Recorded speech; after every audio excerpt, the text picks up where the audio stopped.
Hey y'all, welcome back to the Crucified in Christ podcast. Today will be our second episode, and it's going to be on Paul's thorn in his flesh in 2 Corinthians 12. Just some news for the upcoming episodes.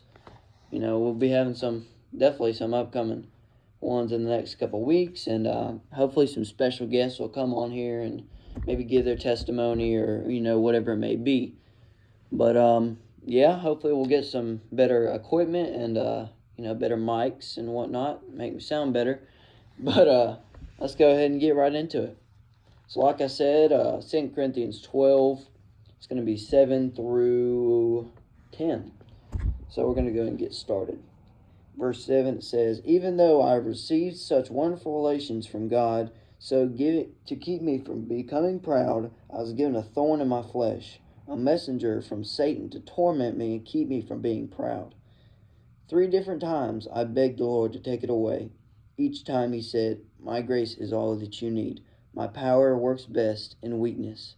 So I am glad to boast about my weakness, so that the power of Christ can work through me. That's why I take pleasure in my weakness, in the insults, hardships, persecutions, and troubles that I suffer for Christ. For when I am weak, then I am strong."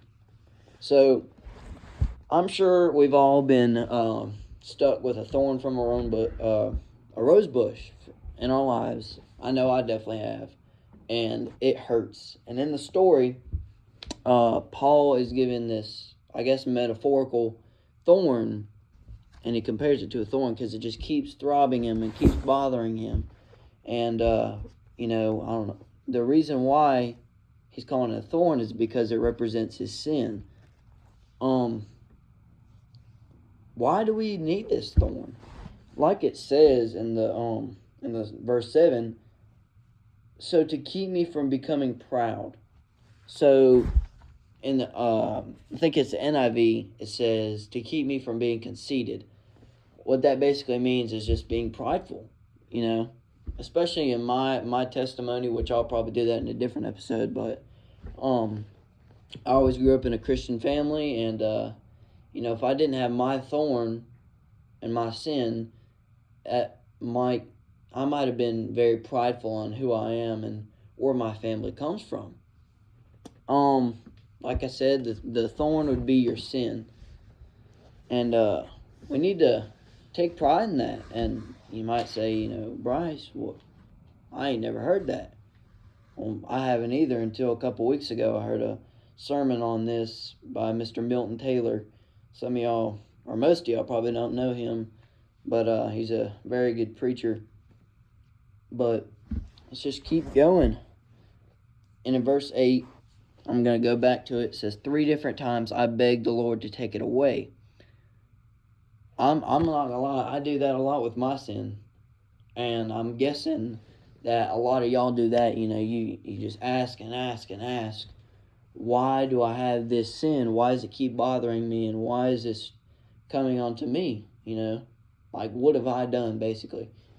But you have to see it in a different way. We have to use it to help others. So maybe your sin is drunkenness or something like that, and you get past it and you become sober.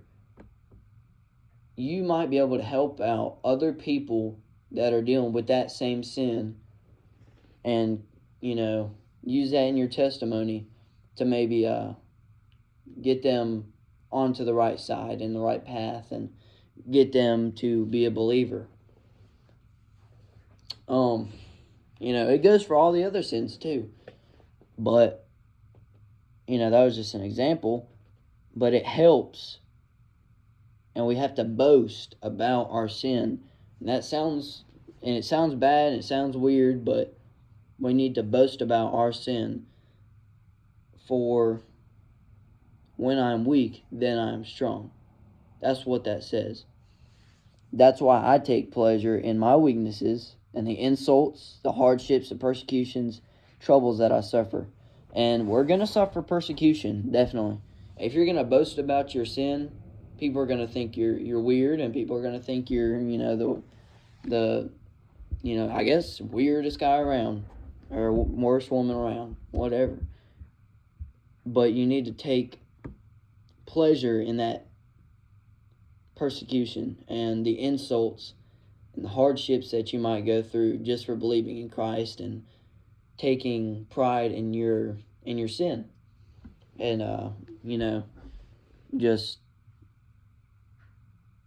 trying to think of the words. Be proud of your sin, I guess you would say. But like I said, we ask for him to take it away, and I do that a lot. I need to really follow my own rules and my own advice, but I do that a lot. I ask him to take it away. I'm not gonna lie, sometimes I question God. Why would he give me this sin? Then I have to remember this message that I heard and that I read out of. But that was it for today. Just an easy little 5-minute episode, 6-minute. But hopefully we're gonna have some new episodes coming out, and y'all give some of those a listen. And thank you for tuning in. Bye-bye.